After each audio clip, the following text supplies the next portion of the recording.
जय माता दी, हर हर महादेव। चैत्र नवरात्रि शुरू होने वाली है और माता की कृपा पाने का इससे बेहतर, इससे उत्तम दिन और कोई नहीं हो सकते।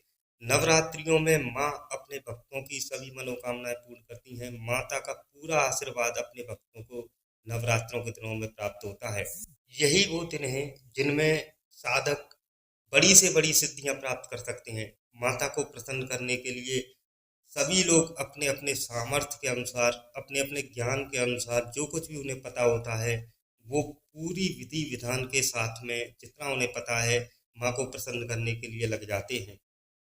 चाहे आप माता के किसी भी रूप की पूजा करते हो, आप माता दुर्गा की पूजा करते हैं, माता काली की पूजा करते हैं, माता लक्ष्मी की पूजा करते हैं, माँ वैष्णो देवी की पूजा करते हैं, माँ भुवनेश्वरी की पूजा करते हैं, आप माता के किसी भी रूप की पूजा करते हो, तो ये नवरात्रों के दिन में माँ की पूजा को सर्वोत्तम माना गया है। तो साधक माता को प्रसन्न करने के लिए अपना सब कुछ लगा देते हैं। पूर्ण श्रद्धा भाव से, भक्ति भाव से 9 दिनों माता की सेवा करते हैं, पूजा करते हैं। लोग व्रत भी रहते हैं और संकल्प लेके मंत्रों का जाप करते हैं ताकि उन्हें माता की पूर्ण कृपा प्राप्त हो सके। कोई भी भक्त अगर माता की पूजा करता है तो उसको माँ फल अवश्य प्रदान करती हैं, चाहे वह अल्प मात्रा में मिलता हो, चाहे वह पूर्ण मात्रा में मिलता हो।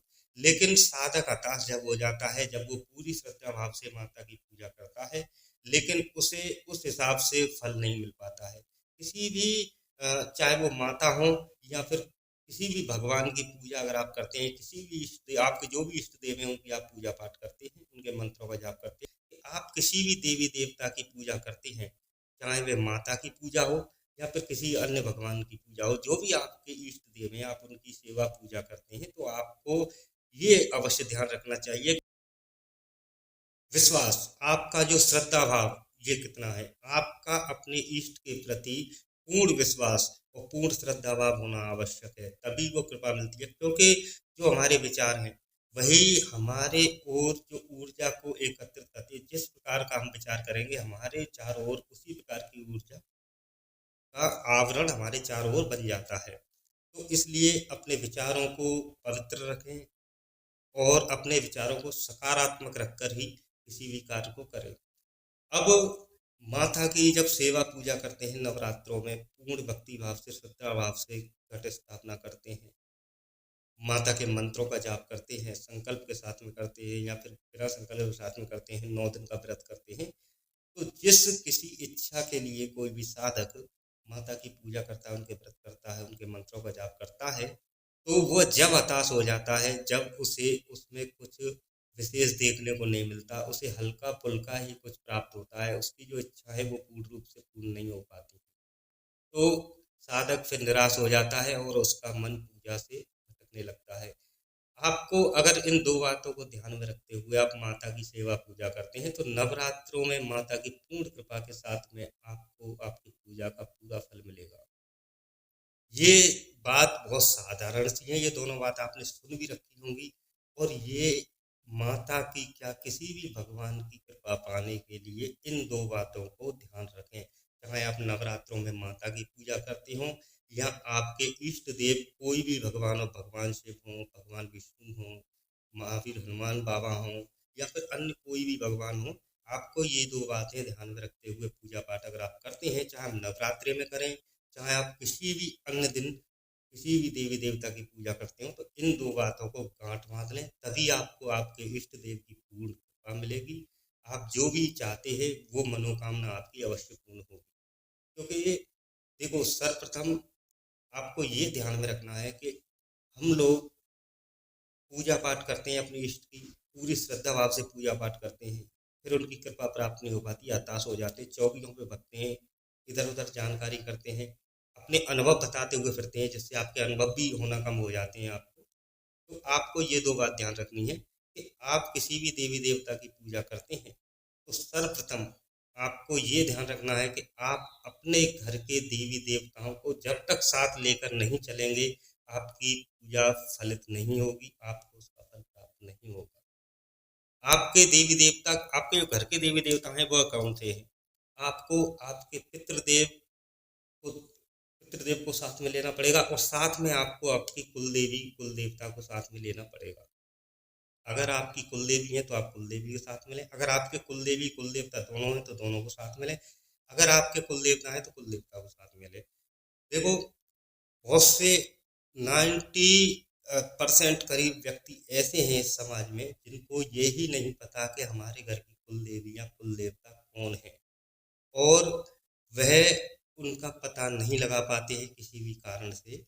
तो उसके लिए मैंने वीडियो पहले बना रखा है कि अपनी कुल देवी का पता कैसे लगाएं। उसमें मैंने ऐसा प्रयोग बताया है कि निश्चय ही आपको आपकी घर की कुल देवी का पता लगेगा, वो भी प्रत्यक्ष रूप में। ऐसा नहीं है कि आपको स्वप्न में भी दर्शन होंगे। तो आपको ये कैसे पता चलेगा? आप उस अगर वो विधि से अगर कुल देवी का पता लगाने की कोशिश करते हैं तो आपका कोई भी ऐसा व्यक्ति जो आपके परिवार से संबंध रखता है, वह चाहे आपको कहीं भी मिले, किसी भी क्षेत्र में मिले, माँ की कृपा से वो आपको बहुत जल्दी मिलेगा। उसी के माध्यम से आपको आपकी कुल देवी का पता चलेगा। उसके घर की कुल देवी और आपके घर की कुल देवी एक ही होंगी, ये निश्चित निश्चित बात है। और आप बहुत ही श्रद्धा भाव के साथ में उस क्रिया को करें, आपको आपके घर की कुल देवी का पता चल जाएगा। आपको कुल देवी का ध्यान रखना है। अब पितृदेव और कुल देवी इनका करना क्या है? अगर आपको मान लो अगर आपको पता नहीं है कि हमारे घर की कुल देवी कौन है, तो आपको करना कैसे है ये विधि विधान? ये चाहे आप नवरात्रि में करें, चाहे दैनिक पूजा करें उसमें करें, चाहे अन्य किसी भी देवी देवता की विशेष पर्व पे पूजा करते हैं या उनके संकल्प, कोई भी संकल्प लेते हैं, उन उस दौरान आपको इन दो, आपके घर की कुल देवी और आपके घर के पितृ देवता, इनको पूजना अति आवश्यक है, तभी आपको पूर्ण कृपा मिलेगी। इसमें आपको विशेष कुछ करने की जरूरत नहीं है, आपको केवल ये चीज ध्यान रखना है। पहली चीज कि जब भी आप अपने इष्ट की पूजा करें या उनके मंत्रों का जाप करें, तो आप इष्ट के निमित्त एक दीप प्रज्वलित करते हैं। आपको उनके साथ में ही एक अलग से दीपक अपने इष्ट से ही आराधना करते हुए कि आपके जो भी इष्ट है उनसे प्रार्थना करें कि मुझे मेरी कुल देवी का नहीं पता कि मेरी कुल देवी माँ कौन है, जो हम पे हमेशा कृपा करती हैं, मेरे पितरों द्वारा पीढ़ी दर पीढ़ी पूजी चली आ रही हैं।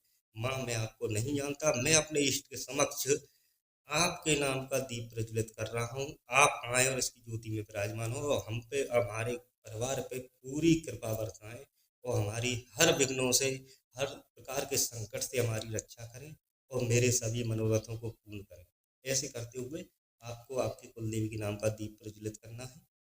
आपको आप अपने पितृदेव के नाम का भी दीप प्रज्वलित कर सकते हैं, वो घर के मंदिर में ना करें, वो आप अलग कर सकते हैं। लेकिन आपको ये पूजा के स्थल पे आपको उनका भोग अवश्य देना है। जब आप अपने इष्ट देव का, प्रथम पूज्य भगवान श्री गणेश का, यहाँ और ये भी देवी देवता जिनका साथ में भोग देते हैं, उन्हीं के साथ में आपको आपकी कुल देवी के नाम का भोग देना है। हे मेरे घर की कुल देवी माँ, मैं आपके नाम का भोग दे रहा हूँ, इसे स्वीकार करें। आप अपने पितृ देवताओं का भोग देंगे उसी में कि हे मेरे घर के पितृ देवता, मैं आपके नाम का भोग दे रहा हूँ, कृपया इसे स्वीकार करें। इस प्रकार से आपको ये 2 चीज़ें ध्यान में रखनी है। आप इन चीज़ों को करते जाएँ। आप जो भी इसके बाद में आप जो भी कार्य करेंगे उसमें आपकी सहायता होगी और आपको उसका पूर्ण फल प्राप्त होना शुरू हो जाएगा। निश्चय ही बात है, आप इसे लिख के रख लें, आप इसको करके देखें, आपको पूर्ण फल और पूर्ण कृपा प्राप्त होगी।